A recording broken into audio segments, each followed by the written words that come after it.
Hello mga beshies! This is my kamatis now. Ayan na sila. Ayan. Malalaki na yung kanilang mga bunga.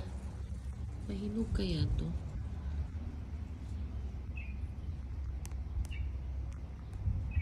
Ay, may bulaklak. Ganito pala siya. First time ko nakakita nito.